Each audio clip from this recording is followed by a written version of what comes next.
Apologies, Anwen. Apologies from Councillor Elfed Roberts, Councillor Wyn Jones and Councillor Ivor Lloyd. Unless he's turned up. No, he's not here. All right. I think they're harvesting actually with Ivor. Declarations of interest, anybody? If not, we'll move on to item 3, a proposition that they're correct. I propose, Chair, everybody in agreement, a show of hands. Thank you. We'll move on then to the planning applications themselves. The first one, Richard, is it? Who will take us through this one? Richard? Richard Thomas. Thank you, Chairman. Yeah, just couldn't find the unmute button there. There we go. Hope you can hear me. This is an application in Abergwyn at the in the north of the park. It's for a development of proposed development of 2 dwellings, a pair of semi-detached. Now, Abergwyn is classified as a secondary settlement. It does have a housing development boundary, and this proposed site is within the housing development boundary, so we can consider it as a potential housing site. There are considerable issues here in regard to heritage impacts. It is within a conservation area, and there are 2 scheduled ancient monuments in fairly close proximity, one at 80 metres, one at 120 metres, and 3 listed buildings, one of which is a 2-star. They're as I see, the main issues in this case. In terms of policy, looking at policy C, which is where we can consider developments of this nature, it does fall within, as I say, within a housing development boundary, so policy C is satisfied. So we then look at housing policy 30, and this is considered, this would comply with policy 30 in that it is within a housing development boundary. It's for 2 houses, one of which the applicants have agreed to be affordable local occupancy, and one for market housing. That satisfies the 50%. But as I say, there are issues here in terms of impact on heritage assets, and the applicants have undertaken a heritage impact assessment, which was professionally done and assessed by CADU. The upshot of that is that in terms of impact on the conservation area and the scheduled ancient monuments, the closest one is 80 metres. The conclusion was that there would be a negative but minor impact. And in terms of impact on the scheduled ancient monuments, a bit further away, 120 metres, and the 2-star listed building, there would be a negative but negligible impact. And on the other 2 grade 2 listed buildings, there'd be a neutral impact. Looking at a little bit more detail at the impact on the scheduled ancient monuments, which CADU has responsibility and comment on, they have commented that they've raised no objections. They recognise that the heritage impact assessment has been professionally done and carefully considered. They have raised no objections to the development on the basis that the mitigation proposed and suggested would mitigate against any harm. They do acknowledge that there will be some impact. There's obviously got to be some impact on the scheduled ancient monuments, but agree that it would not be significant and therefore have raised no objections. Conservation areas, CADU don't comment on conservation areas. That's for this authority to assess. and the conclusions on that there would be no notable impact on the conservation. It is quite a large conservation, not just the settlement itself. It does spread out to quite a large area of the landscape around as well. So this development is only seen as a very small part of the overall conservation area. And with the design and materials that are proposed, and the form of development in that in the area of the site, it's going to have a small negligible impact on the conservation area. Now, that would, if it does have a policy in the every local development plan does say that if it has or any development has to preserve and enhance, or preserve or enhance the conservation area. But Planning Policy Wales does give us a way in here that if it's in the public interest, then the preserve or enhance can be looked on a little bit more favourably, and in this case, the public interest would be the provision of an affordable local occupancy dwelling. The other aspect that has been looked at is the archaeology. We did ask them to undertake a watching brief prior to determination, which they've undertaken professionally, and the outcome of that is that this area of land has been significantly disturbed in the past, with probably the development of the houses to the northeast. Nothing of significance was found, and no objections from our archaeologist has been raised.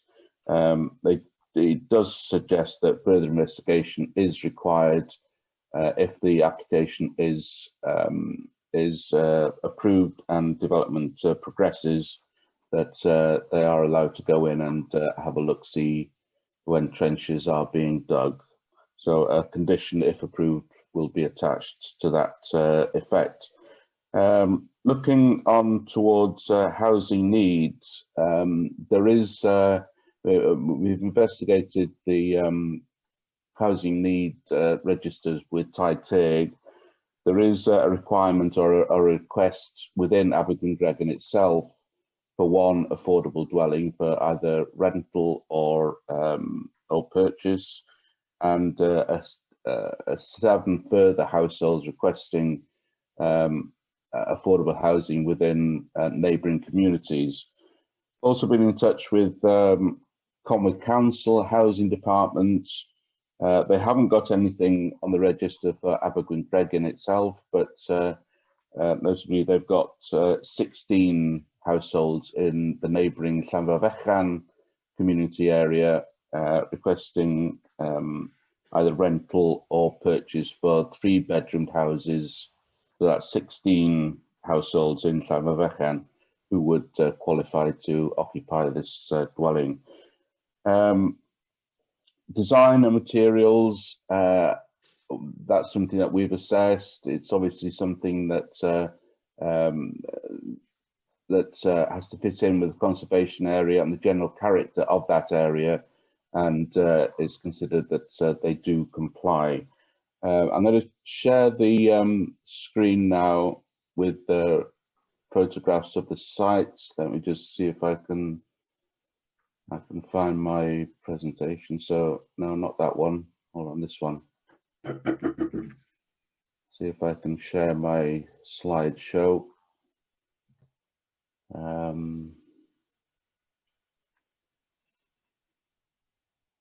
Hold on. Here we go. This one. Does that come up on screens? Yep. Okay, so land at Carvel in Abergwyngregin, pair of 70 detached dwellings. Looking at the settlement itself, the site is here. For those of you who don't know the area, the A55 runs to the north here. Scheduled ancient monuments, this is Penham Woods, Mott in this area here, scheduled ancient monuments. The other scheduled ancient monument is over in this direction, along with the grade 2 star listed building, which is this one here. A further 2 listed buildings are located a little bit further, just off the map here. The conservation area encloses the whole of the settlement and a large area of land around. As I say, this is the development sites with the houses in this location. So in terms of visibility to the scheduled ancient monuments, there's no visual impacts except for this scheduled ancient monuments and the conservation area. So looking at the site itself, it's currently an agricultural field used for grazing sheep. The scheduled ancient monument is beyond this tree here. The other ones are beyond these houses here. Stone wall to the front, along with stop-proof fencing, existing car parking, and looking in the other direction, another house here, and the Penamud scheduled ancient monument is this structure here. Close-knit houses around, and looking south, there is another dwelling in this direction which looks over the site. In the other direction, that's the scheduled ancient monument, and the dwellings are proposed to begin the front elevation around about that location and then going backwards. Looking in the other direction, again, dwellings proposed in this area here, car parking to the front, and houses around. That's a more detailed picture of the Penamud scheduled ancient monument. Layout of the proposed site, pair of semi-detached. These are the semi-detached on the northeast side, dwelling here and dwelling here. So it's can clearly be seen as a gap site, a windfall site within the housing development boundary. We have had objections from this pair of semi-detached and this pair of semi-detached, that dwelling and this dwelling here. No objections raised by either of this pair of semi-detached in this location here. It's been located so that it doesn't impinge on any windows on this elevation to this dwelling, and there are no dwellings on the gable ends to overlook, and this dwelling, obviously their outlook doesn't change in terms of views over open field. This dwelling will be looking over the car parking area. The design, it's fairly standard sort of semi-detached, not it fits in quite nicely with the adjoining ex-council houses. It's rendered and painted. There's no stone proposed. Considered that probably wouldn't be appropriate given that it is in close proximity to existing painted rendered properties. But the design is quite acceptable for that location. The policies, as they're fully explained in the committee reports, and there's a number that they have to comply with, which we consider they do, and the conclusion is that it conforms with policy and reflects guidance in Planning Policy Wales, and the recommendation is to approve with standard conditions on accordance with plans, appropriate slates, archaeology, and biodiversity enhancements, and car parking, all off-street car parking in accordance with plans. I believe we have got 2 speakers, Chairman, but the recommendation is to approve. Iawn, diolch yn fawr, Richard. Mae 'na ddau Thank you, Richard. Two people want to speak to this. Mr. Elva Thomas opposes this, and Mr. Sean Jones, the planning agent. Sean Jones first, I believe.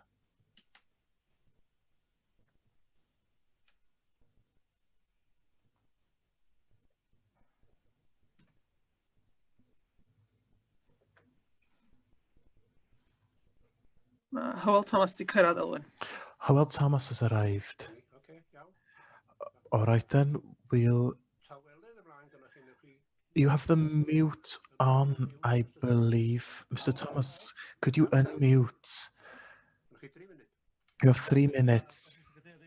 All right, thank you, Mr. Chair and committee members, for the opportunity to be able to present some comments on this. With 35 years of experience in the planning field, this poses many difficulties.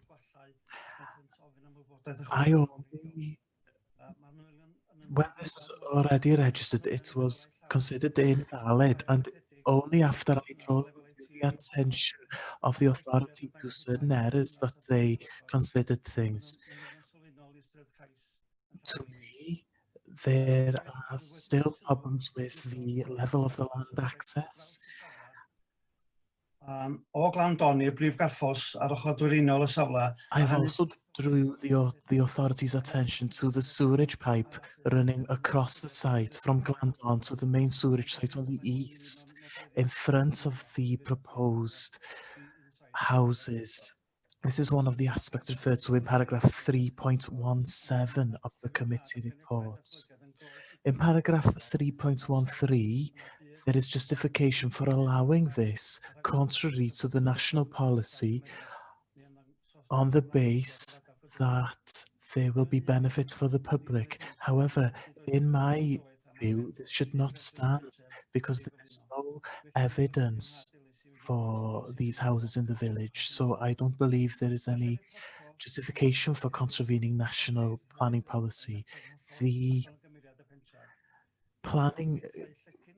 car parks will also be completely out of character. It would entail creating a big car parking area, which would be more in keeping with an urban area than a rural.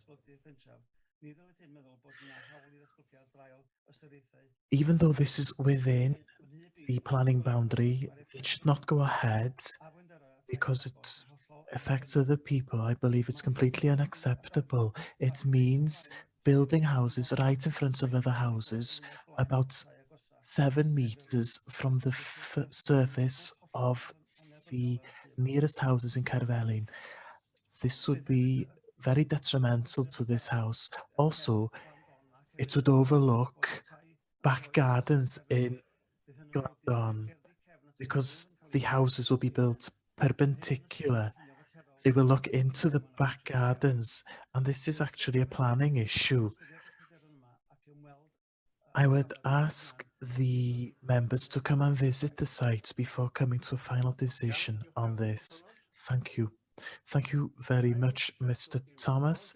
And the second speaker is Mr. Sean Jones, the agent. Sorry, the second speaker hasn't arrived yet. What do we do then? Do we postpone? And do we turn to the second application, or do we wait for him to arrive? I haven't heard anything from him either, Mr. Chair. And he's not here, I'm sorry. If I can come in here. Everybody knows the time of the meeting. People should turn up at 10 unless there's been any connection stating that there are technical issues. I feel that the appropriate thing to do is to move on to the discussion. I propose that we move on to the discussion. And if I can propose, also, I think we should have a site visit. So the first proposition that we move forward to the discussion, a seconder. Yes, okay. Councillor Gaffin seconds that. Can I remind you, if you want to speak, if you put the blue hand up, please. Jonathan, do you want to come in? Just quickly, a question. The second public speaker, has he provided us with a written statement? We do get these sometimes.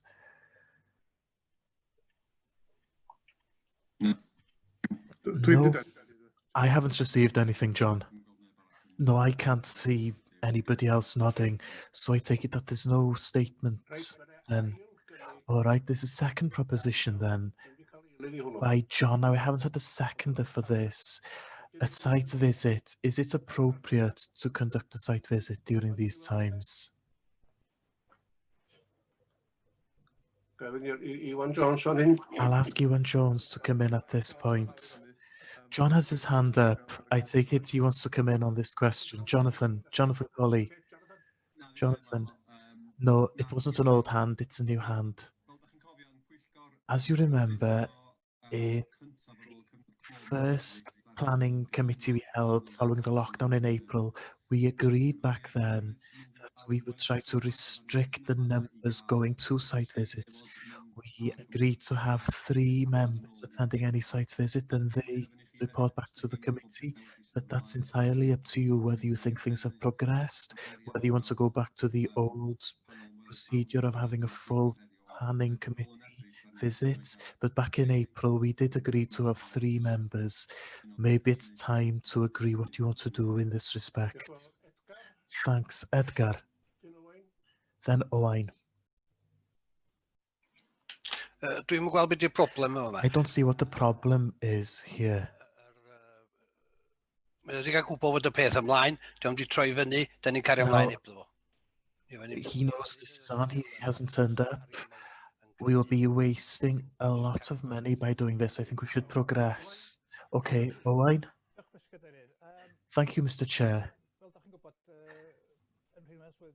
As you know, in virtue of my post as the ex-chair, you'll see that I've had copies of the correspondence regarding the problem with registering this application at the beginning of the year, and the speaker has raised a couple of points regarding land levels and overlooking other properties, and I do think it's important that we ascertain a proper judgment by visiting the site.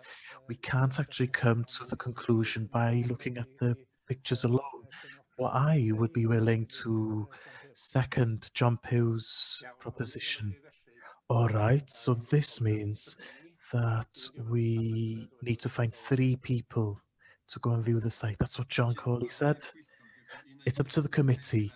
You can either revert to the old procedure and have the north panel in its entirety to go out, or that we go with the 3 members as agreed in April. There's no guidance. If you feel it's appropriate to keep the numbers of people down, then you can restrict it to 3. Or if you think by now that things have progressed and you want to go back to the old procedure, that's entirely up to the committee. All right, then, we'll go through the speakers. Brian. Thank you, Chair. I'm supportive of a site visit, but I have some other questions that I think we should consider, which hang around the issue of the detailed design and siting on the site, which will be obviously easier to weigh in the balance on a site visit. In the questions of design, I was very surprised to see external soil pipe, and I noticed on the pictures that we've seen, there didn't appear to be external soil pipes on the other previous council houses. That seems a very retrograde step in relation to design on that sort of property. Equally, the comments were made and the design seems to be focused on reflecting the newer developments, which were the old council houses. And yet the closest property is the old stone cottage to the southwest of the site. It seems to me incongruous that we would be considering a design which reflects a sort of 1960s style of property, when it's so close to the older properties of the village, and we should be looking for a much more creative design process to see the transition from one area to another. Because my view is that this type of design, right where, if it is located where it is a very abrupt shift from the traditional design to more contemporary design. And somehow we should be looking with developers to get a more smooth transition between the old and the new. Or if not, the design needs to be superlative in terms of modern design, that it stands on its own merit. Whereas these, in my view, do not. So I would ask two questions. One is that we consider those aspects. Can we consider those aspects? And if we can consider those aspects before we come to a final decision, the points that I've made, I would ask that we take into account. Iawn, diolch Brian. Mae di gofyn cwestiynau fan'na. Jonathan? Thank you, Brian. There's some questions there. Jonathan? I'll allow Richard to answer these. Richard. I mean, fair point, Mr. Angel. I mean, it's obviously something that is subjective, and we considered that the design and materials were appropriate for that site, but it, as I say, it's a personal choice and something that you might want to. We can negotiate further on the design, whether we do it through this application or a subsequent application is for your decision, really. Iawn, diolch yn fawr. Alwyn? All right, thank you. Alwyn. Thank you very much, Mr. Chair. Three things, really. First of all, this site, this area, is of historic significance that goes back thousands of years, actually, in our history. The second thing, well, on that point, actually, I would like a bit more detail regarding what's been said. Will there be any changes? Were we to discover that there is significant historic importance to this site, so I'd need a bit more information on that. The second thing is, how much true need is there for houses in this area? I'm not sure if any people have something to say about this. And the third issue I have is the Welsh language. There's no mention at all to the Welsh language here. And I hear people say, oh, it's one person. There's no need to consider the Welsh language here. Half the population of Abergwyn-Gregin, or at least 10 years ago, are Welsh speakers, which is approximately the same percentage as throughout the national parks. So the Welsh language is important. There was actually an increase in the number of Welsh speakers in Abergwyn-Gregin in 2011. So I think it's important that we do consider this as we decide on any development in Abergwyn-Gregin. Thank you very much. Alwyn, Sarah. Sarah. Dwi'n meddwl mae'n bwysig dan In ni'n my cefnogi. opinion, I think it's important to support the building of housing for local people. Everybody's complaining about house prices, and there's not enough opportunity for local people. This is an opportunity on a plate to demonstrate our commitment to local people to build houses under a 106 clause. All right, thank you, Sarah. Edgar. Yes, a question, Mr. Chair. There was talk of postponing because the agent wasn't here. No, we didn't talk about this. There wasn't a proposition, but this is what's suggested. But I think we'll be setting a precedent. If we have one person not turning up, how long will it take to make these decisions? If you're going to see the site because the members want to go there, fine, I agree with that, but we shouldn't postpone simply because someone is against all four and they haven't turned up. The agent was notified about this. He didn't turn up. He didn't notify us, so he shouldn't propose. Edgar, we're not postponing for this reason. If I can come in here, Edgar, there were two parts.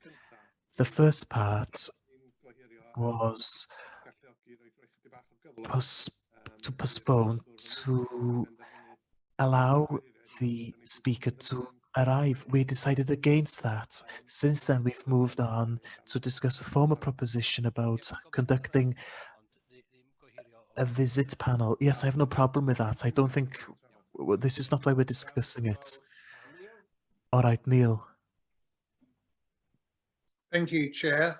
I'm supporting what Sarah's just said, because if we look at what was achieved by the authority in terms of approval for affordable housing last year, if I recall rightly, it was one house out of a target of 25. So as an authority, we are falling so far short of what is required.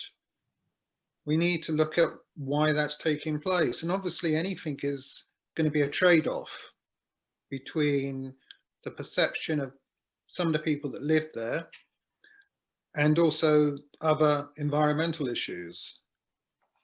But in terms of the officer recommendation, I would support it on the basis that this, as things stand at the moment, as an authority, we are making no progress at all towards those targets.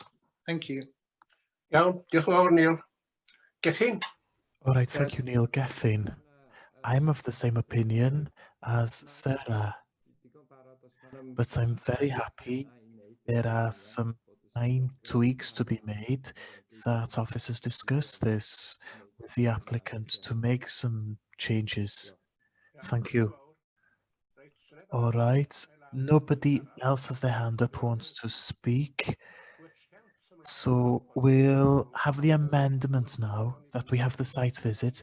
Then we'll have a decision on how many people will go to visit. Iwan, is that acceptable? Well, this is a proposition as opposed to an amendment. All right, everybody in favour of having a visit, a site visit, a show of hands. So green or red?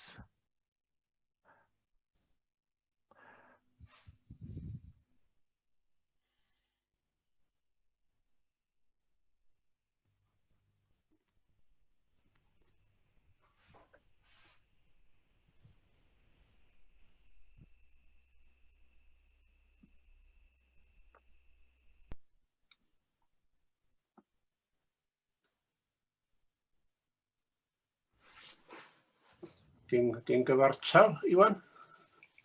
Is it equal, Iwan? No, motion carried 7-6. So, site visit.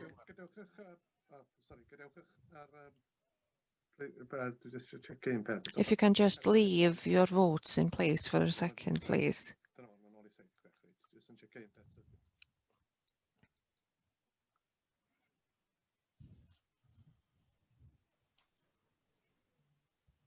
Dim ond 7. Mae'n saith i chwech. 7-6, I can confirm. Site visit. Can we therefore decide how many will be going there?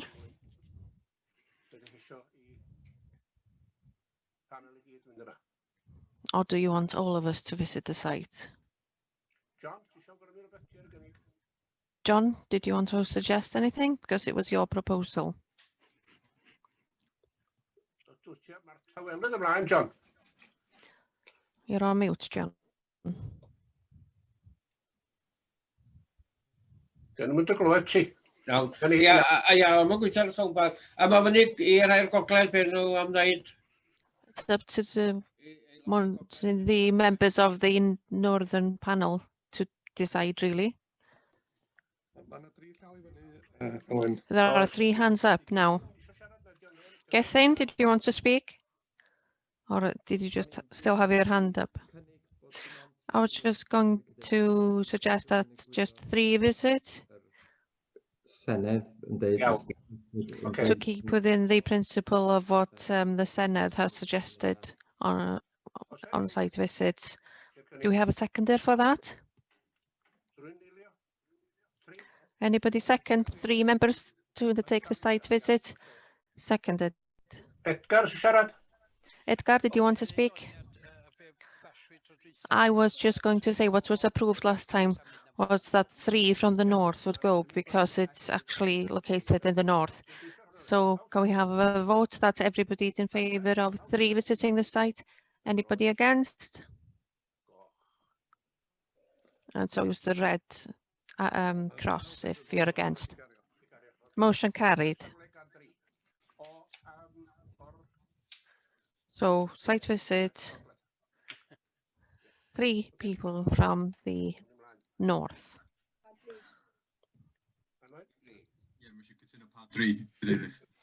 So we now need to agree which 3 members will visit the site, please.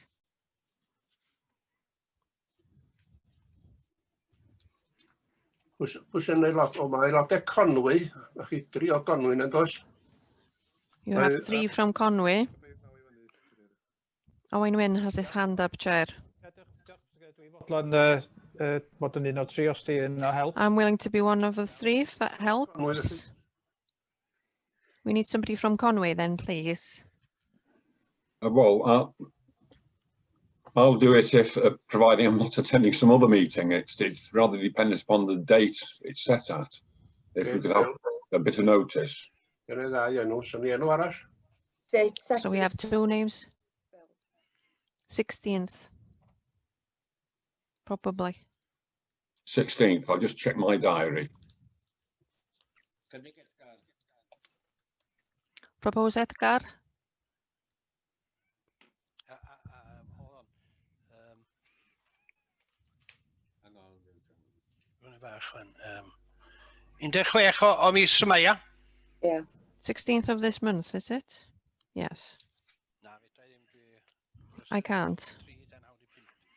I'm busy from 3:30 till 5:30. It's 10 in the morning. Yeah, sorry, how di naw yn bora o'n i ddweud 10:05. Sorry, 9:30 until 5. Yeah. The torture. Site visit at 6 in the dark, anyway. Mae Phil eisiau siarad? No. Phil wants to speak. Yeah, I've just checked my diary. The 16th, I have a full council meeting at Conwy starting at 10, special meeting. Right, getting all the dies, see? Okay, we're back down to 2 then.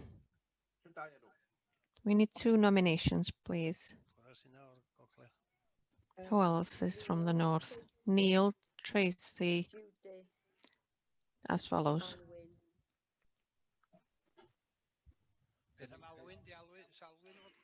What about Alwyn? Are you willing? You're on mute, Alwyn. Ie, o'n i wedi cadw nodyn yn anaddiadur y pryd oedd y panel ymweld y parc, felly dwi'n rhydd ar 15 o Ragfyr. Yes, I'm free on the 16th of December because I made the note of when the site visits might be. We need 1 more then, Tracy? What time? I have a meeting at 10. Ydyn ni'n newid yr amser? Can we change the time then?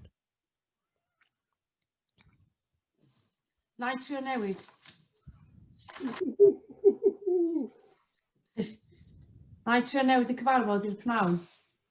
Oce, na, dwi'n hapus neu. 10:00. Chris iawn, dyn ni gyd gytid rwan? Everybody in agreement then?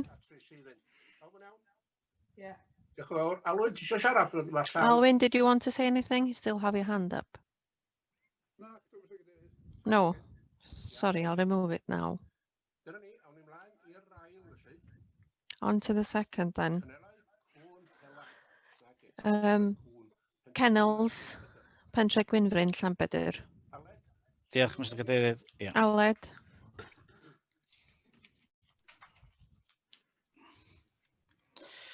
Mr Cadeirydd, cais di hwn i barhau defnydd profedig o safle yn y ffordd yma. Continue the use of the established site by chodi adeilad demolishing the newydd. existing Mae'r ail old gais buildings fel and cais blaenorol i erection of a wrthod new yn building. The 2019 previous 'lly. application was Welwch refused chi in o'r 2019. cynllun ma ma'r You can see safle from the plan, chydig dros filltir the o site bentra is canol about a pentra mile Llanbedr a dilyn from ffordd Llanbedr eitha caeol drwy village. pentra Gwynfryn It's a narrow fyny road troi through fyny Pentre wedyn ar y Gwynfryn, and ffordd it sy'n dilyn i turns fyny through Cwmnant Col. the road towards Welwch chi mae Cwmnant safle lle mae'n dangos y As you fanna, can mae o see, ger the Capel site is shown Salem. here. It's Mae nearby Capel Capel Salem yn Salem. enwog ac hefyd mae o'n adeilad Capel Salem is rhestredig famous gradd and 2. it's a grade 2 Dyma'r listed ffordd sy'n building. arwain i fyny This is the o road bentra that's leading up Llanbedr, from Llanbedr llun ar chwith village. dangos y The ffordd yn mynd trwy pentra photo on the Gwynfryn, left a shows wedyn it yn goes dilyn i fyny through, wedyn going through Pentre i fyny am y Gwynfryn safle. and up Dyma'r towards the mynediad site. i'r safle o'r This is the ffordd. access to the site from the Mynediad i'r road. safle, mae'r llun ar y dde yn dangos The o photo on safle the nôl right at y ffordd. shows the site Dyma'r when you're adeiladau sydd facing yna yn back towards the road. bresennol. These are Rhain i the weld o'r existing ffordd. buildings. Mae yna chydig o blannu They wedi can be digwydd seen from ar y the road. ffin There ger y have ffordd been lle. some Yn dilyn y planning caniatâd ar olwyd yn that has 2005. been undertaken near the boundary that following the permission given in 2015. This is just an overview of the Mae yna site. lwybr cyhoeddus yn mynd There i'r is a public chwith lawr i'r footpath chwith going ar down hyd y towards the trac sy'n left dilyn along the at track safle'r cais. towards the site of the application. Dyma'r dangos yr adeiladau sydd It shows you the existing buildings, and no use has been made of the site for about 2 years now.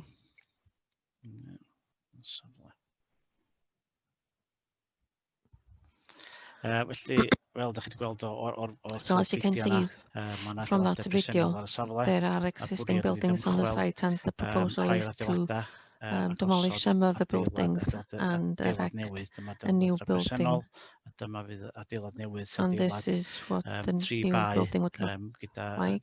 3 bays with corrugated doors. Permission was given in 2005. That permission was to operate the kennels, which were already existed, and it involved a burner and a storage on a small scale in order to facilitate the Cwmnant Col foxhounds. It was limited to how many numbers of farmers would use the site.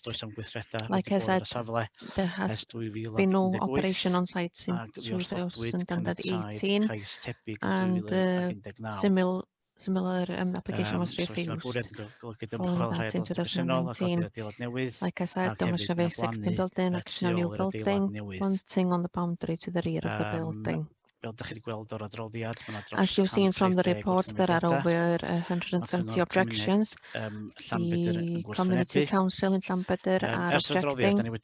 Since the report, we have had a response from NRW. They don't have an objection in principle, but they have asked for more details regarding the fuel, the septic tank, and the drainage scheme, and they need more details about the effect on bats. Highways don't have any objection. They've suggested that a condition should be included to limit the vehicular movements, and there is no objection from the environmental health section as long as suitable conditions are put in place. The main considerations are strategic policy C, and specifically development policy 19, criteria 4, 5 and 9 states that's the scale and size of the development should respect the landscape and shouldn't have a detrimental effect on the national park. And criteria 5, that evidence should be given that there are no other suitable sites available. Also, the location of the site is in the countryside, it's a commercial development. i As a ddatblygu fysa 'na result, symudiadau cerbydau there would ychwanegol. be additional Ma'r vehicular movements. ymgeisydd The wedi dweud bod nhw fod yn applicants have derbyn said that they're amod gyda willing hyd at to cerbyd y dydd. agree to A a mae condition priffydd wedi with rhoi regard to movements of awgrymu 10 bod nhw'n gosod vehicles a amod yn day. ganiatadu reoli Highways have traffig, said ond that fysa'n they anodd suggested conditions, gorfodi unrhyw but fath o it would amod ar be rheoli unwaith difficult anodd to i gyfyngu'r enforce any nifer o conditions in symudiadau order cerbydau to i'r safle limit yn the ddyddiol. number of vehicular movements. Mae swyddogion wedi ganlyniad ys Officers gweithreda'r have safle come o to the conclusion that the ganlyniad i'r operation datblygiad ddim yn cael effaith would andwyol. not Ond y have a pryder ydy bod o'n ymddangos yn detrimental use, ystachol but eatur it ac yn cael ei is ystyried commercial in yn nature hydol sy'n datblygiad mewn cefn gwlad. and Sef that tywod it mewn is cefn not gwlad in agored, character. llefydd distaw, It's in an open area of the a hefyd countryside, mae in o'n a methu quiet, tranquil parchu area. gwarchod cymeriad y tirwedd It yn rhan does yma'r not parc cenedlaethol. respect Nad yw the lleoliad conservation na of the gosodgiad y landscape, safle datblygiad and yn the bydnaws location and chymeriad y siting of the safle a'r development ardal. is not compatible with the character Fel of ydych the chi'n area. ymwybodol, mae'r safle As you yn are agos aware, iawn the o fewn site 60 is metr very i Capel close, Salem. 60 meters away, in fact, from Capel Salem, which is a Grade 2 listed Ac building. oherwydd natur And masnachol because of the commercial nature of the proposal a'r symudiadau cerbydau and o the ganlyniad i'r vehicular datblygiad, movements as a mae result of swyddogion o'r barn the y byddai'n operation, cadw nac yn gwella the gosodiad officers doesn't Capel believe that Salem it na'r would bwthyn neither cyfalaf. enhance or Felly'r casgled sydd oedd the yn cais ydy mae o'n sighting. sylweddol wahanol So the i'r conclusion is caniatâd ar that ôl it flwyddyn is 2005. significantly different Mae to hwn yn the anfon bychan iawn. permission given in Mae'n gwrthdaro 2005. mewn i'r prawf It is 4 in a 5 direct o conflict Publicity with and Consultatio criteria 4 and 5 of Mae'n Development gwrthdaro mewn Policy i'r prawf 19, 1 a 9 o and Polisi direct Datblygu 1, conflict with a mae'n methu criteria 1 and integreiddio'r 5 tirwedd of ac felly Development Policy ehangach 1, yn groes and i it doesn't datblygu integrate into the Polisi 2, landscape, ac and ni so it's fydd yn against cadw yn Development gwella Policy 2, and it will gosodiad not diwedd preserve or enhance the setting Oherwydd hyn, of the mae nearby listed swyddogion yn building. awgrymu bod y So cais yn cael ei the wrthod oherwydd nad officer oes suggesting tystiolaeth refusal gadarn, because there is no robust evidence masnachol, symudiadau cerbydau, regarding it's a commercial a gofal development rhestredig. because of the Hefyd, mae vehicular yna reswm movement wrthol and 5 the listed building, oherwydd and there's diffyg also gwybodaeth a fifth i wneud reason asesiad because of the lack rheoliadau of cynefinoedd. information Ers regarding HRE assessments. Pwyllgor, Since reported to the committee, we have received further gwybodaeth bellach yna information wedi yrru that nawr has now ymlaen been Cyfraith sent Naturiol Cymru. to So dyn NRW. ni disgwyl am wybodaeth os We're ni'n teimlo waiting for bosib bydd ddim information from them, so we feel angen rheswm gwrthod that rhif 5. we don't need So that felly mae swyddogion yn gofyn refusal. mynd efo'r gymwysiadau Number 5, awdurdod i refusal. wrthod So the yn dilyn y recommendation is pwyllgor, to ac yn refuse, bosib bydd angen tynnu and rheswm rhif perhaps 5 fel anodir we yn may yr need adroddiad. to remove Diolch yn fawr. reason number 5 as suggested in the report. So that we're perfectly clear about this, Aled. There are 4 points here under refusal. And the last one is in the report itself. Rhif 5, di hwnna, rheswm rhif 5 ydi hwnna'r adroddiad. Ond fel da ni'n dweud, da ni cael y gwybodaeth Like I said, we've received further information now, and we're waiting NRW to come back to us. Okay, thank you. 2 want to speak? Sean James, refusing, and Richard Carter. Sean James, first of all, you have 3 minutes. Yn sydyn os fedrith o just wneud yn siŵr bod o di dewis Can German. I just make sure that he's chosen German under interpretation, please?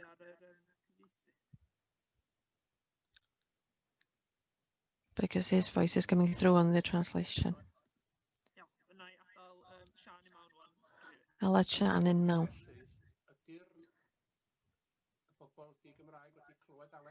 So have the non-Welsh speaking attendees heard what Aled said?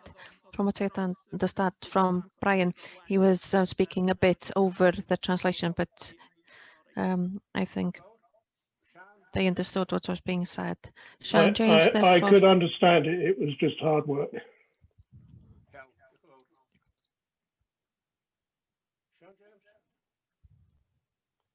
Sean James, therefore.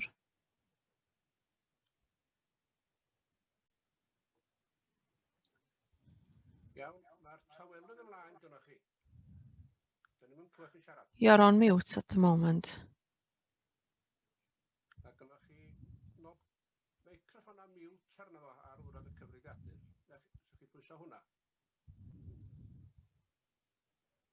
Nawn ni clywed chi wedyn. Mae'r tywydd yn dal ymlaen gyda chi. You still have the mute button on. Dych chi? Mae'n iawn. Dwi'n siarad wan. Okay, you can speak now. Dych chi'n clywed ni? Can you hear us? I can hear you. Are you speaking to me? Oh, sorry, I'm not ti'n das. O, ti'n das Cymraeg. Okay, yes, siarad. Okay, go ahead. Okay, great, thank you. Bore da. This application contains false information. It suggests that it's a development of a current usage when in fact it's representing a radical change in both scale and usage.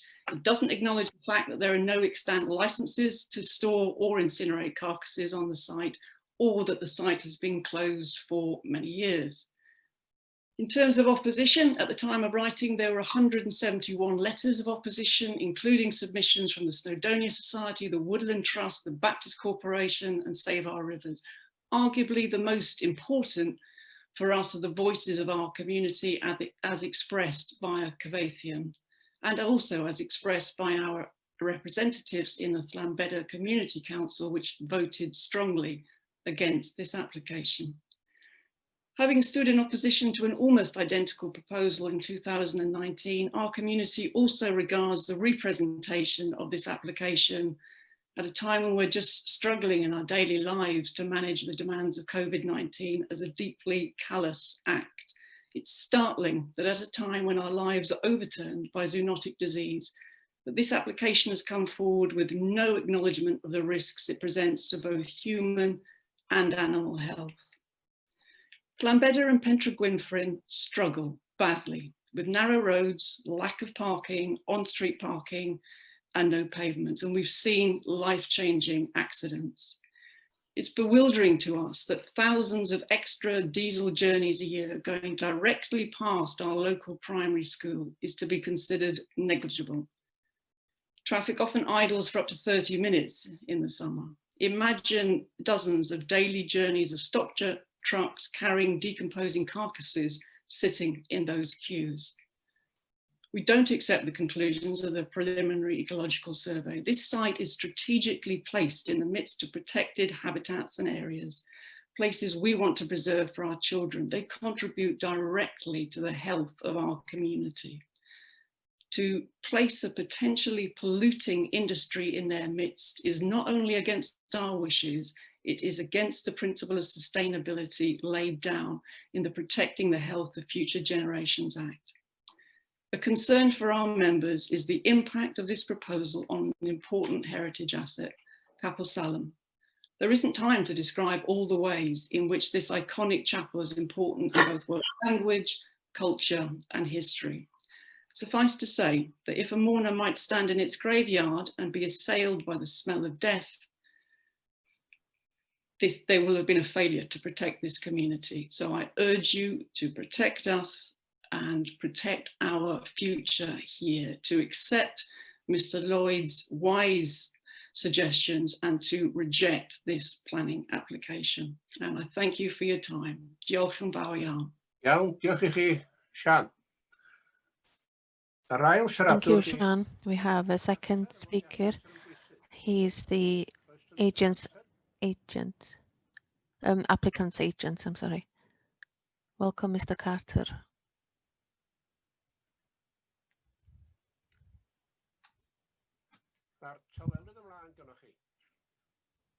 You have the mute on. Okay, I'll have to unmute now. Bye. You want me to start? Yes. You have 3 minutes. The application site was subject to a planning application which was determined in 2005. The application was subject to exactly the same topic and quantity of public opposition at that time as this current application. The application was considered in detail at determination and permission was granted. As a result, it's immutable that the proposal site currently benefits from extant planning permission, which permits the collection, storage and incineration of fallen stock. The permission was awarded with no restricting highways condition. This application is simply for permission to demolish 2 buildings and erect a replacement. This application represents a 16% reduction in operating floor space. It is not larger. The case officer is aware of this. The officer report section 3.5 states that the development represents a much larger storage capacity. This is incorrect. All other references to an increase in scale are equally flawed. Prior to water planning in 2005, the Fox Hunting Act had already come into force. The site operated providing a commercial service. At all times when customer supply exceeded processing capacity, delivered carcasses were stored and transported from site. The application is not introducing commercial development. The officer report states that the site is situated with an open countryside on agricultural land and is occupied by kennel buildings and a small incinerator. This is not correct. Planning permission in 2005 granted the erection of buildings to accommodate an incinerator, hide store and meat store. The buildings are not kennels. The land is previously developed and has not been part of an agricultural holding for decades. Envis Ecology have engaged with SNPA and provided all information that was requested. The ecological report confirms enhancement measures and have been agreed to create a net biodiversity net gain upon completion of works. The site is virtually invisible from the road and additional screening is proposed. In the previous application, the case officer stated, whilst the site is within close proximity to a listed building, the proposed development would not have an adverse impact on the setting of the listed building. The applicant volunteered a condition to limit traffic. Gwynedd Highways commented that the development would not have an adverse effect on the road network. So in summary, this application provides a reduction in scale, ecological gain, additional landscaping, improved environmental performance, no impact on the local setting, and a voluntary traffic limit. This represents an enhancement to the national park. Whether this application be granted or not, it's the intention of this owner and the applicant to make use of the site with the existing full Stop potential. now, thank you. Timer. I'r 3 munud ar ben, Ganwen? They. Okay. 3 minutes are up.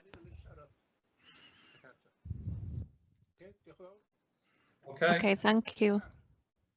Edgar. Edgar, your hand is up. Edgar, did you want to say anything? No.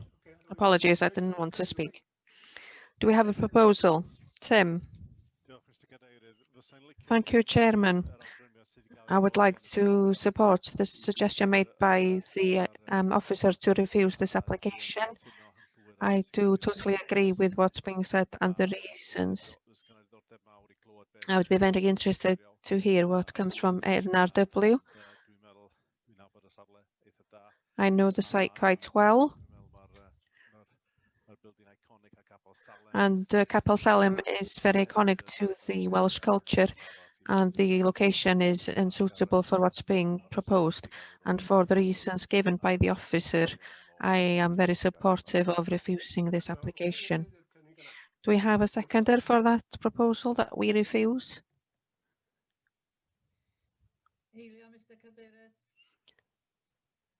Second that.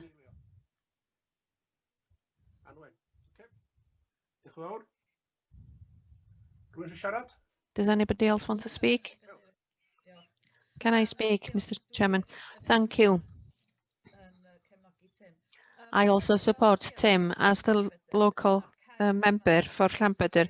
This application, as you've heard what Mrs. James has already said, and I don't want to repeat that, but it doesn't give the picture, the full picture.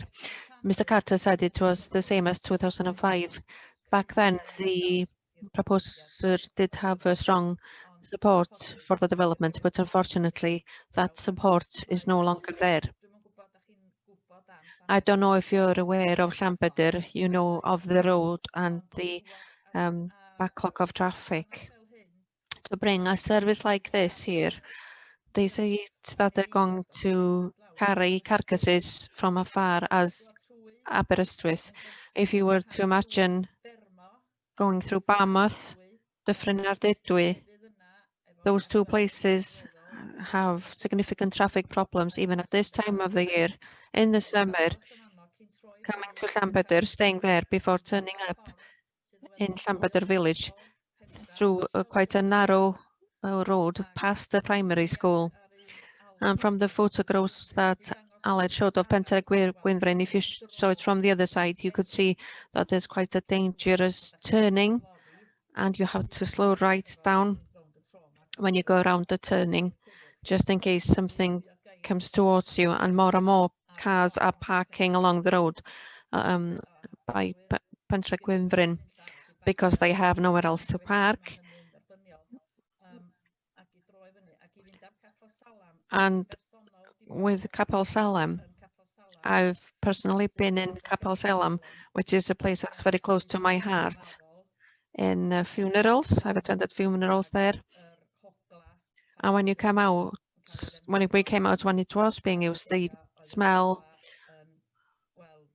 was, I can't really describe it. It's, we couldn't stay in the actual cemetery like you would normally. Everybody had to leave and go to the village in order to be able to meet the family.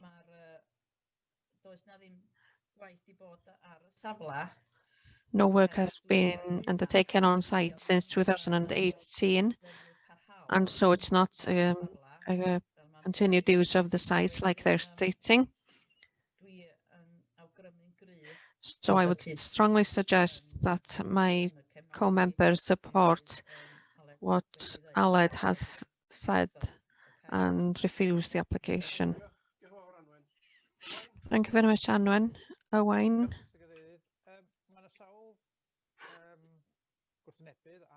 There are several objectors, and Tim has already referred to the effect on the chapel, and the report itself mentioned in paragraph 331 refers to the setting of Capel Salem. But having said that, we haven't seen that assessment, well, heritage assessment has been presented, and so was that made as a requirement. Secondly, it's not given as a reason for refusal in the recommendation.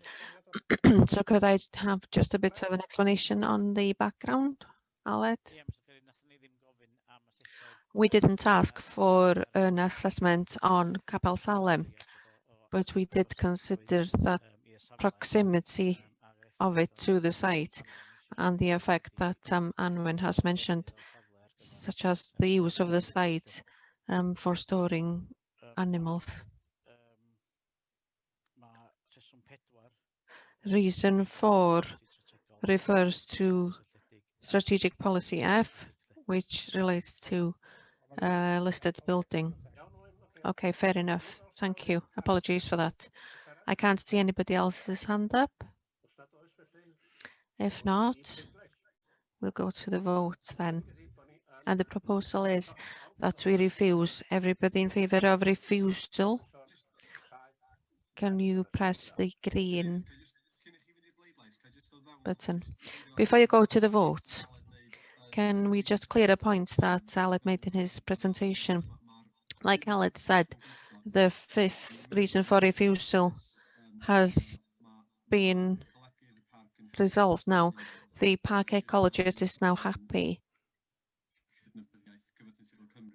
We just need recognition really from NRW.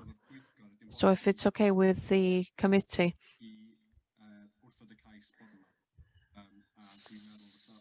So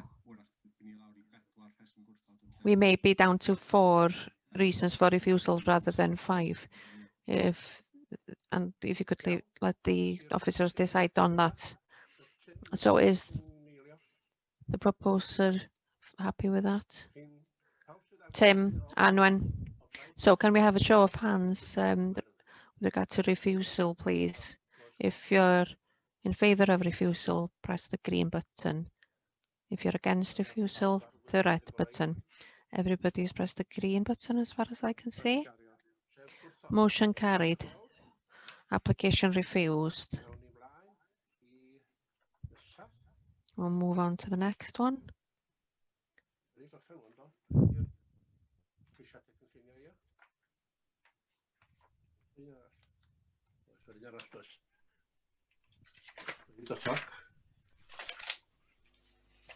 Neuadd rhan fendigaid Rhoslefain.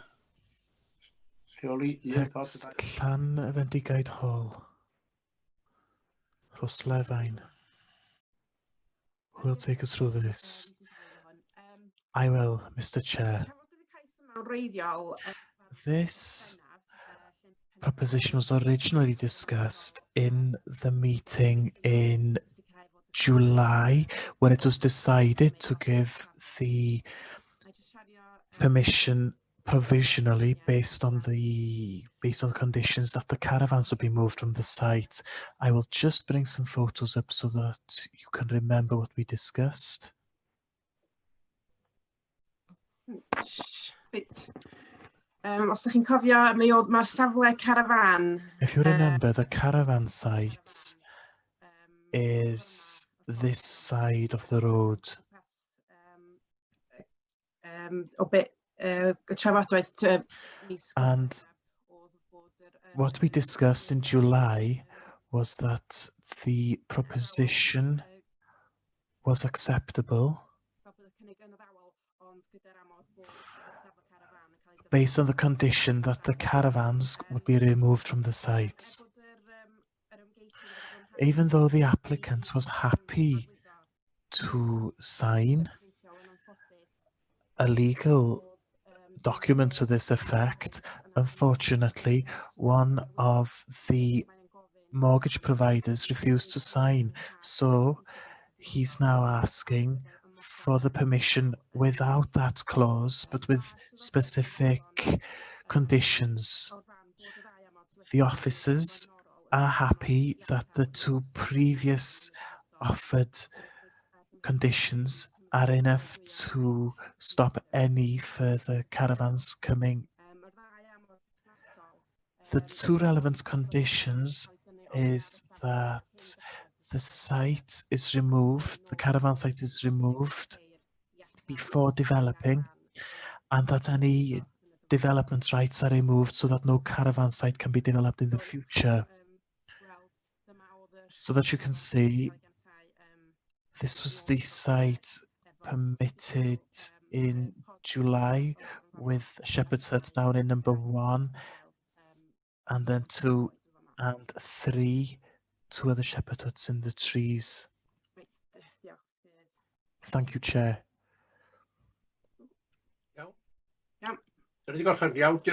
Have we finished? Thank you. All right, any comments or a proposition? John.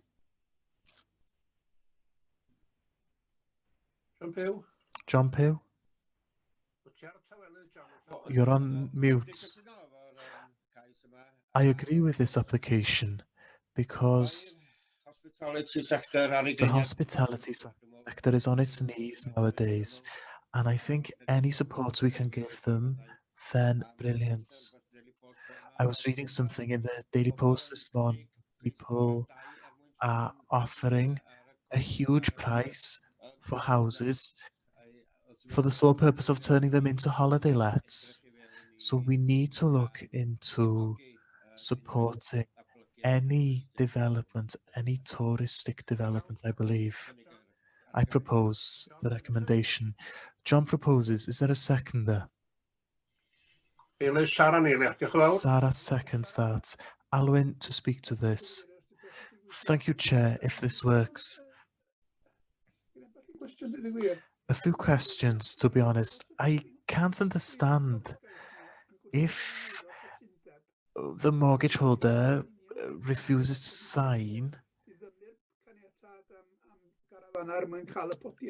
to remove the permission to have the planning for the caravans. How do we hold them to this agreement if this person or if this company refuses to sign a legal document regarding the future of the site? The second site that poses a slight concern to me at the moment is that the site is currently for sale. Now, I know it's not a planning issue, but it's a question nonetheless. One considers raising a portfolio value, for example, increasing one's portfolio, but I can't see what the consistency between the fact that a company refuses to sign the 106 agreement. I just can't harmonize this. I can't see what the consistency is, and I can't support it on that principle. Thank you. Would anybody like to respond to Alwyn and the questions he's raised? Yeah, Mr. Cadeirydd, Yes, the conditions, well, the site will be sold, and if the site is sold, then the conditions would be tied to the land. So whoever buys the land, those conditions would be applicable. Even though a legal agreement is another way of ensuring that the caravan site is removed, these conditions themselves without the legal agreement is adequate to ensure that the caravan site is removed from the site. And were someone to restart a caravan site, we could take steps to stop that, but the officers are of the opinion that the conditions themselves are adequate, and that would be relevant to anybody. So it doesn't matter then that one of the mortgage holders doesn't agree to this and refuses to sign. So he refuses to sign the legal agreement, but that doesn't stop us from imposing those conditions. Alwyn? The only thing I want to add to that, Chair, is that we are aware that lenders are not very fond of legal agreements for whatever reason. It doesn't actually matter what the contents are. We know this from affordable housing. So I don't know the details as to why the owner is not happy, but I do know that legal agreements are a headache for lenders. It doesn't really matter what the contents of those agreements are. All right, thank you. Would anybody else like to speak? I can't see anybody's hand up, so we'll turn to a vote. A proposer, please. John Pugh's proposed, yes? Is there a seconder? Sarah, yes. That was seconded by Sarah. Yes, it was. So we'll go to the vote. Everybody in favour of... Everybody in favour, if you click the green hand, against the red cross. That's been carried as far as I can see. Yes. Yes, based on those who have voted, yes. Thank you. So that's been granted. That's it then with planning. We'll move on to page, it's 57 in the Welsh.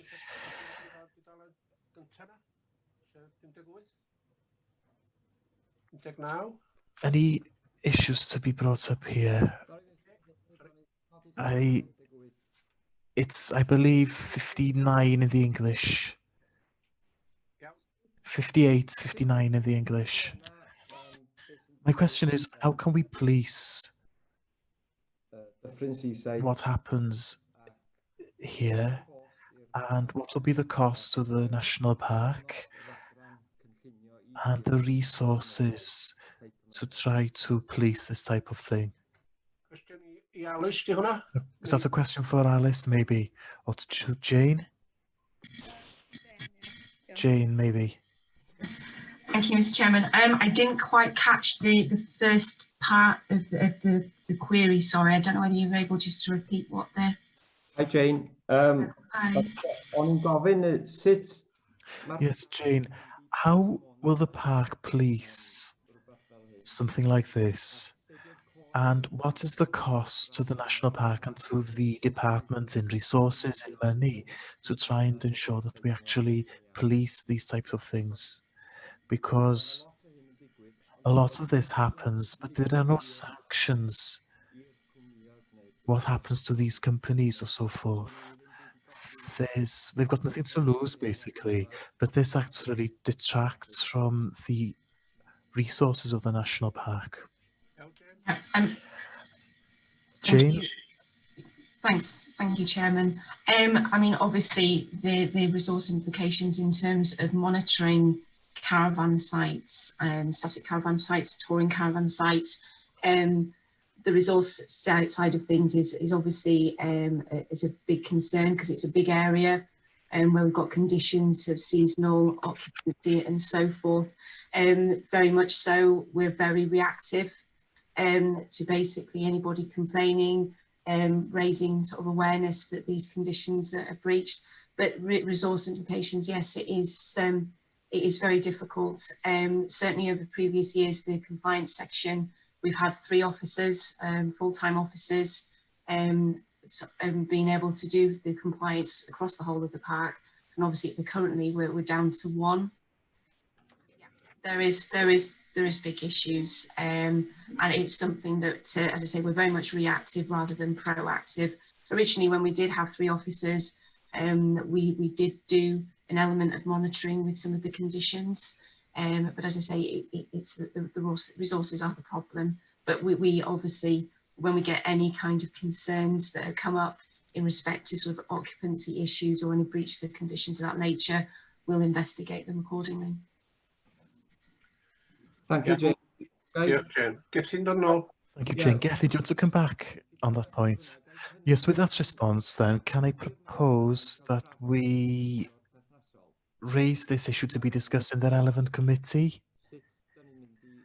How are we actually going to monitor these sites? That's a fair point. And actually, as well, what are we going to implement regarding sanctions if these conditions are breached? Because nobody loses anything if people just say, oh, I'm sorry, they put their hands up, see you next time. So could we possibly bring this up for further discussion? So Gethin has proposed that. Is there a seconder? That we bring this to a committee. Edgar seconded, so a show of hands, so green hands up. Chair, sorry, can I just come in on that point? Just very quickly. If we bring a report back to the committee, can I suggest that we bring this to a working group first, so that we can maybe discuss this? Gethin, are you happy with that? Is everybody happy with that then? That this is referred to a working group? Well, would anybody else like to speak?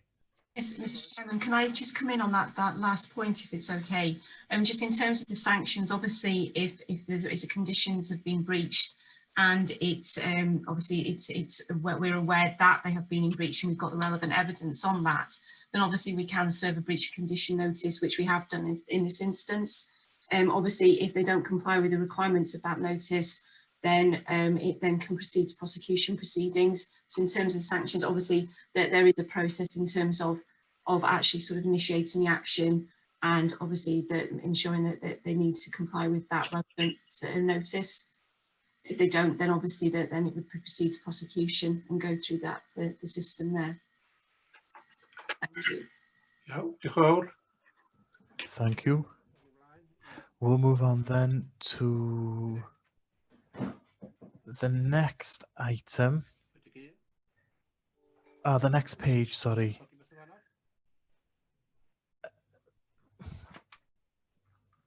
I'm afraid I'm not sure where we are in the English. I think 60, 61. Page 62, a question on number 10. Arenig, Abala, building for hot tub. Has this been solved? An application has been submitted. I'm just looking at my notes. Yes.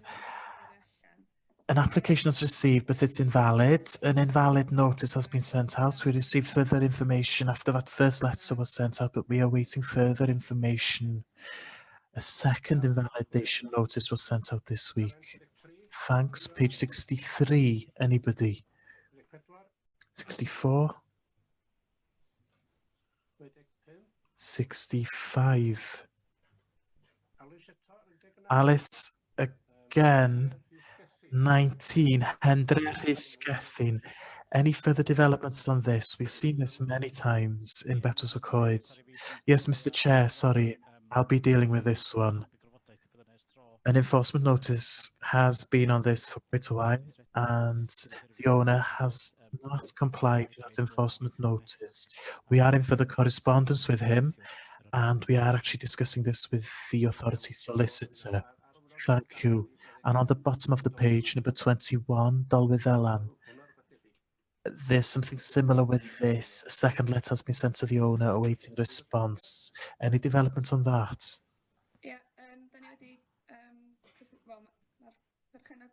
The owner has contacted us, and we have been discussing the need to submit an application. All right, thank you. Page 66. Yes, Chair. 22.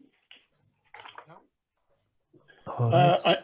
I note in the comment there was the conditions or the notice was due to be complied with by the 1st of May, and there was due to be a site visit, but we don't have any update on that. I just wonder what the situation was. Thank you. In terms of the update there, this particular case is still being dealt with by a different officer who's not with us today. I'm aware that he was due to visit the site soon. There's been a delay with various work. Obviously, we were aware that some of the site had been cleared and part of the notice had been complied with, just being able when you're driving past. But we need to ensure and carry out a full back visit to ascertain exactly to what extent it actually has been complied with. So that will take place as soon as possible, and I'll ensure that that is progressed. Thank you. Iawn, diolch Brian. Thank you, Brian, and thank you, Jane. 66, 67. Number 28. We've seen this many times, Mr. Chair. Is there an update on this? Have we heard anything from the owner? In terms of apologies, this is one of my cases, and obviously with the change in role, my caseload in terms of compliance is obviously slipped a little bit. I apologise for that. In terms of this particular instance, we've been still endeavouring to contact the owner, just to no avail. So this is the point now that we will basically initiate prosecution proceedings, which we're able to do because obviously the notice was actually hand delivered and served at the property. So we are able to pursue that, and it will be progressed. Yeah, fel dwi'n dallt i'r perchennog. As I understand, the owner doesn't live in the area anymore, so can the National Park find out where the owner lives? Maybe the owner has received an enforcement order. If the owner hasn't visited the site, maybe they haven't seen the letters. From local information that I've received, we are aware that the owner actually does live in the area, and it's just obviously trying to pinpoint where their latest address is. But I am aware that this case is sort of quite strange. It has quite a unique set of circumstances with it. But as I say, the fact that we're actually sort of serving the relevant documents at the property is very similar to what we did with St David's, that we can still pursue to initiate prosecution proceedings. But we've still been trying, because I am aware that they are actually in this area still. So we are trying and find that information to see exactly where it is that they're currently residing, so we can obviously progress this. Iawn, diolch yn fawr.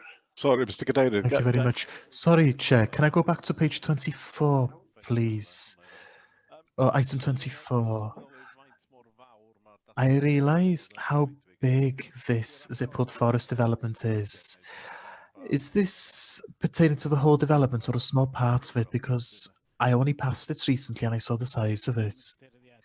Chair, yes, this is a small part. It's a small addition. We've had a meeting there about 2 weeks ago, and they've resubmitted an application. All right, thanks. Thank you. So 69, page 69, any questions? 70, 71, 72, 73, 74. Mr. Chair, what's the update on number 40? Mrs. Barn, Llandequin, we've seen this many times in the past. Is there an update on this? Thank you. Unfortunately, no. This rests with myself. That the circumstances in this particular case are quite complicated, and there's sort of a few legalities that we need to go through with it. The site visit did take place before lockdown to ascertain the current situation there. And again, that this is one that I'll ensure that there'll be a proper update in the January committee.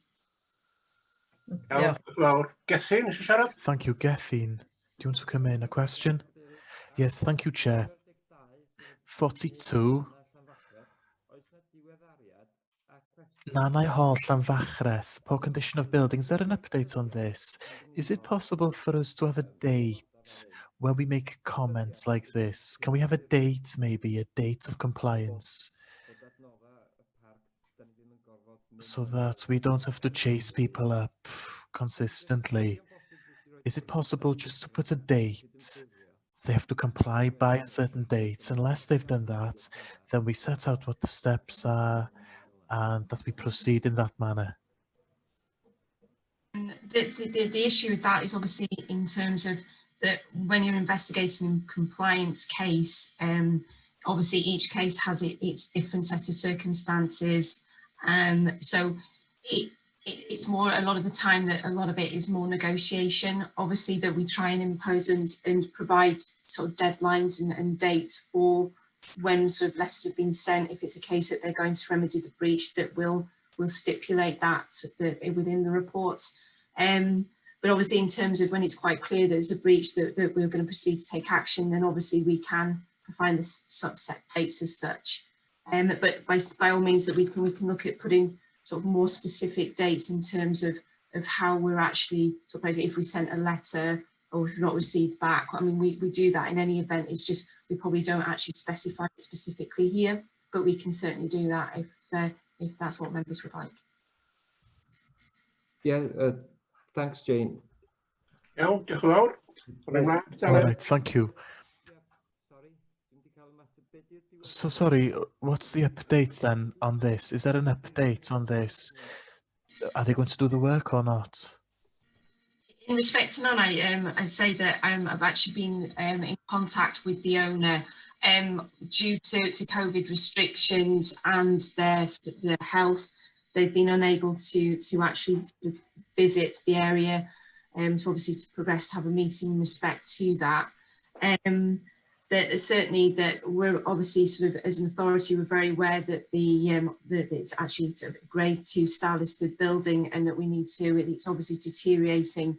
So we are looking at sort of what type of action we can impose on that, and there is various ways of means with it being a listed building.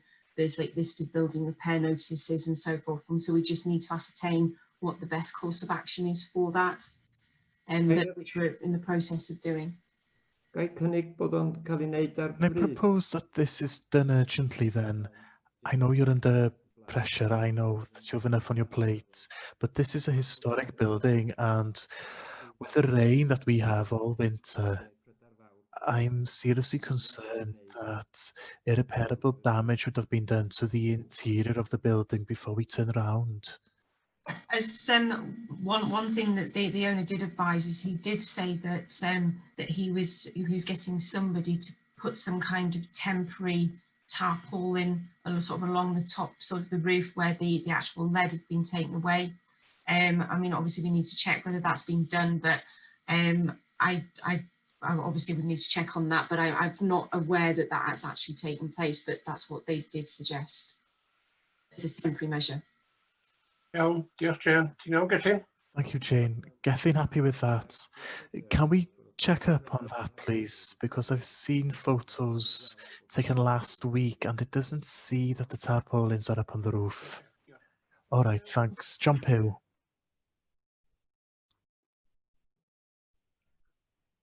Dyn nhw'n glywed ti, John. We can't hear you. Ie, gai gynnig... Yes, can I propose Gethin's proposition? I passed the place on Sunday and I could see it was pouring down with rain as well.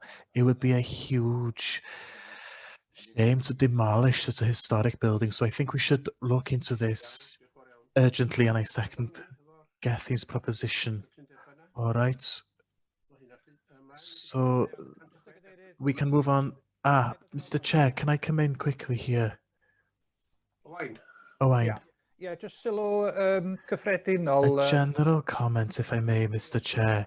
As you know, we did ask the officers to add the last column showing progress since the past meeting. I think today's discussion has shown how beneficial this is to members. So can I congratulate the members on that?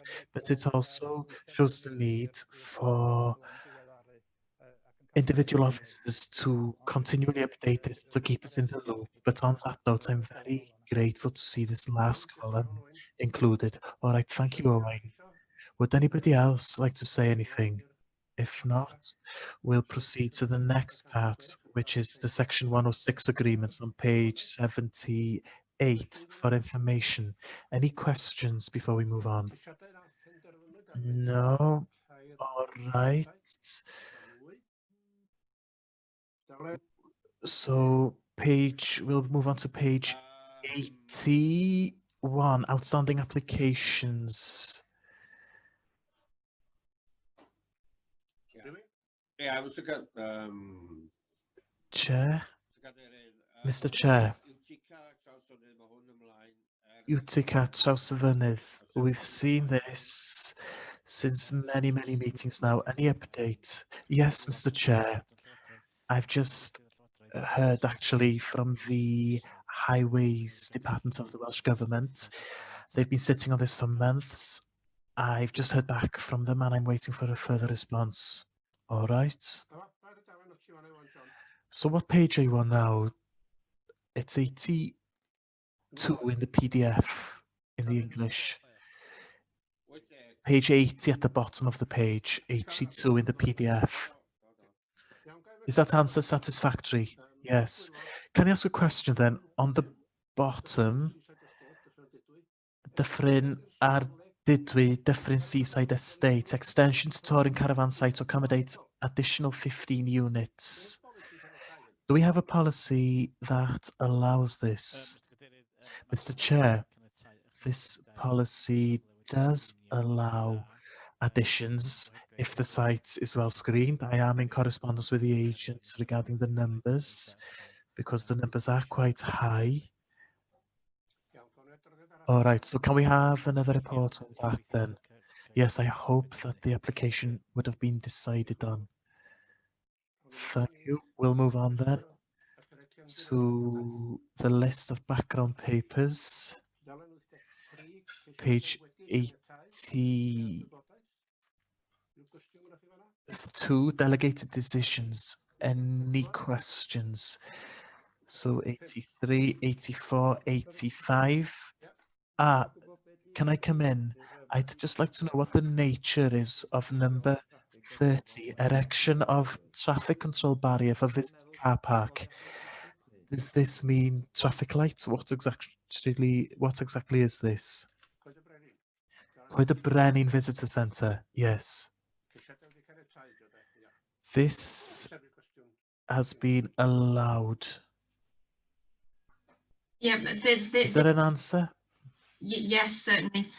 This is basically, it's just a sort of a simple barrier. There's no lighting, there's no traffic lights and stuff or etc. One of the conditions we imposed that there would be no lighting on it as such. But as I say, there's no traffic lights.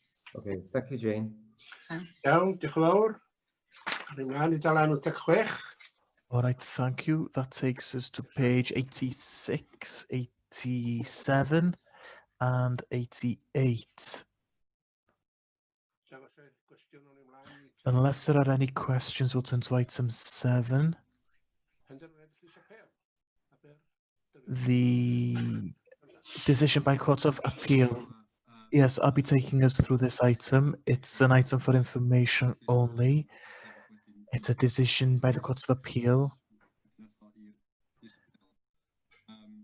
There was a complaint and it went to the Court of Appeal.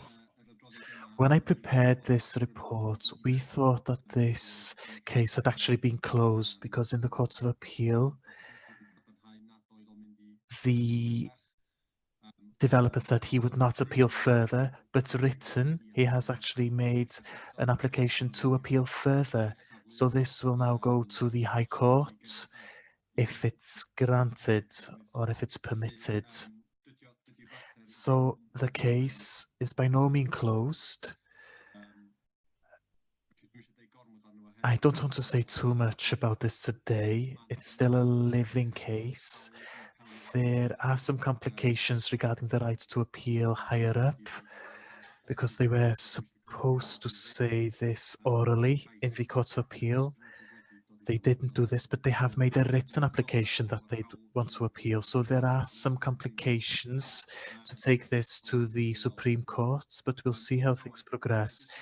But I'll just give you an outline so that members know what this is about. I'll give you a very quick overview with what's happened and where we're at. This is a site just on the vicinities of Aberdyfi. It was granted back in 1967 for 401 houses. It's been developed very, very slowly over the past years, over the 80s through the 90s, and at the turn of this century too. The last development was granted in 2011. Only 27 houses have been completed with people living there, and there are another 3 or 4 houses that have been completed with no people living there. The case was also complexified because there was a court case on this site in 1987. There were some legal issues that needed to be discussed here regarding can the court actually overrule these issues discussed in the 80s? And there were questions regarding the legality of the decisions made back in 1987. Now, I'm not going to make any comments on the legal discussions, even though they were very interesting to be a party to those, but I don't want to go back to that because I'm not an expert in this field. But regarding the planning principle and on the decision that's been taken up to now, the conclusion was because the houses that have been built since 1967, because all the houses are completely different to the original master plan designed in 1967, we were of the opinion that it was not possible to complete this decision in accordance with the original plan. So the judge took the same judgment, and this was the conclusion regarding this case. It's good news for us. It gives us assurance, actually, regarding what will happen in the future. But based on this conclusion, the permission granted in 1967 is no more valid. It's no longer planning consideration, and any further developments on that site, a new planning permission will need to be submitted and will need to be agreed upon against the new local development plan. So I think it gives us much more assurance regarding what could happen in the sites on the future. That's the situation, very briefly. It's a very complex case, but that's the situation. That's where we're at it. Just for you to understand how all of this came about. There were discussions with the policy team at one time. There were discussions between myself and the developer. We were developing how to actually develop the sites further. There were also discussions and some correspondence with the enforcement team because the developer had actually started doing certain developments, things like engineering work to create roads. So this is how this issue actually was referred to the course. I didn't think we could take it any further, so they went straight to the Supreme Court. So that's the situation. We're awaiting. Now, we obviously say, our solicitors say that it's not possible for them to go to the Supreme Court because they didn't actually make an oral application in the appeals court. But the appellant challenges this. So this is an issue with our solicitors now. That's a summary of a very complex situation. All right, thanks, Jonathan. Edgar, do you want to speak to this? A question? Yes, a question regarding the costs of all of this issue. Now, they will go to the courts, they appeal. Can they afford to do this? Can the company actually afford to do this? Because what happens if they lose the case and they go bust, then we are tied with the costs. Has this been brought up in the appeals at all? Following the original appeal, we made an application for the costs up to now. If this obviously goes further, if it goes to the Supreme Court, we will have to hold back on this and we will have to make a submission for costs. Following that, it works the other way around, of course. If they win, yes, I understand this, but has money been allocated for this? No. If I can come in here, Edgar, this is a concern, obviously.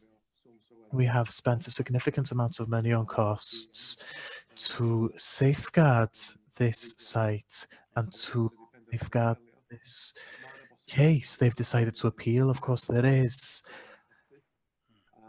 a possibility that they will fail and that it will have to go to the Supreme Court. If this does happen, whatever we've paid out in legal costs, we could not actually recoup that money, but we're in the situation we're in.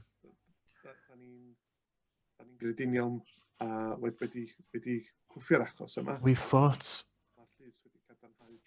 against this, and the Supreme Court and the Appeals Court have decided that if this case goes to the Supreme Court, we would continue to fight our corner. But yes, there is a possibility that we will lose out. All right, thank you. Alwyn?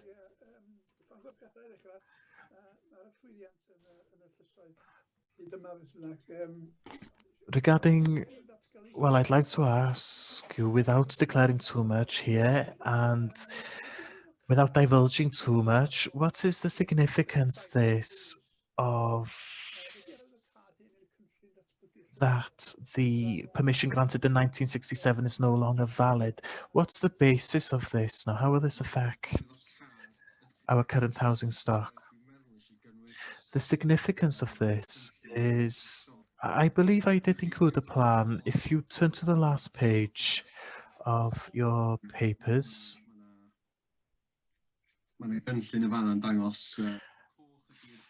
this scheme here. Now, the red is the 401 houses, and the black are the houses that have been developed up to now, and you can see how they are actually different to the original scheme.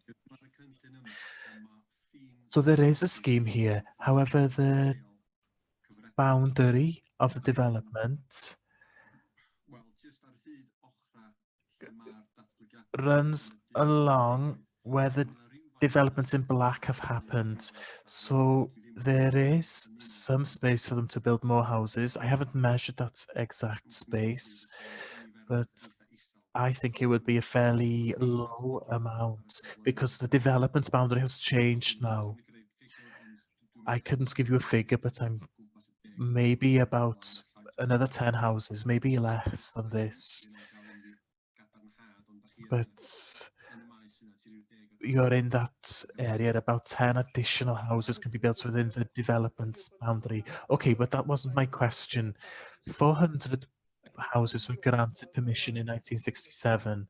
Now, what's the significance of that regarding our current local development plan? Well, that planning permission is invalid. It doesn't exist anymore. We don't include those houses. I'm not sure if I actually understand your question. But those houses are not on our books now. There's no planning permission for them.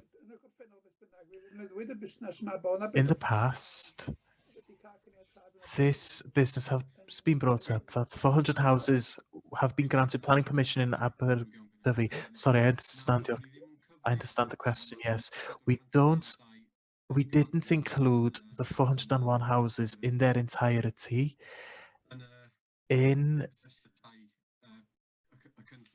the assessment.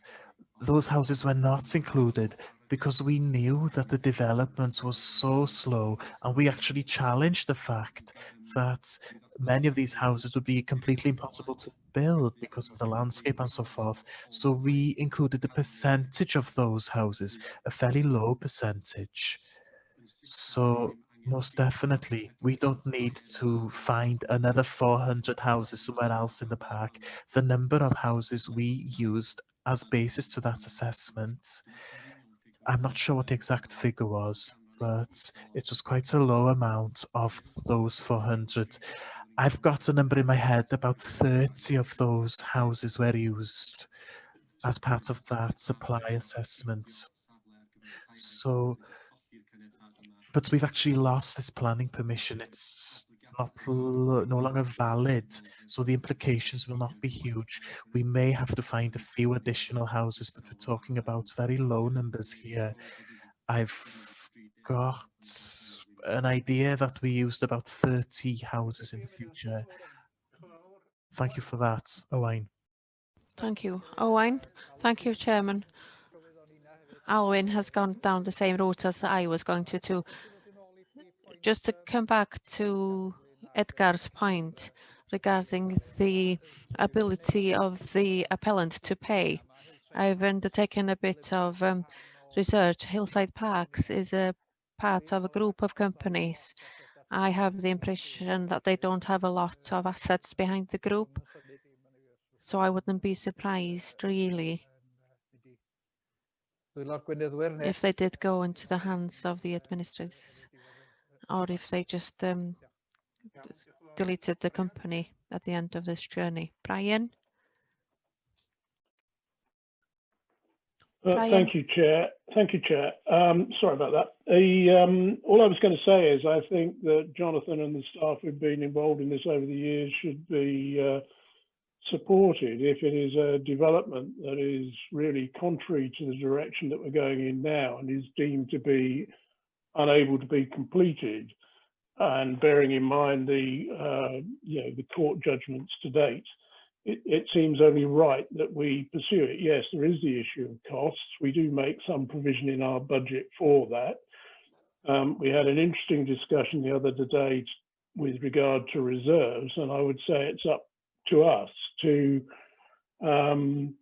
make the judgment if these things are determined to be, contrary to policy where we are today, and so on. We should continue to support the staff in pursuing it, but recognise, obviously the downside in doing that and make due provision for it.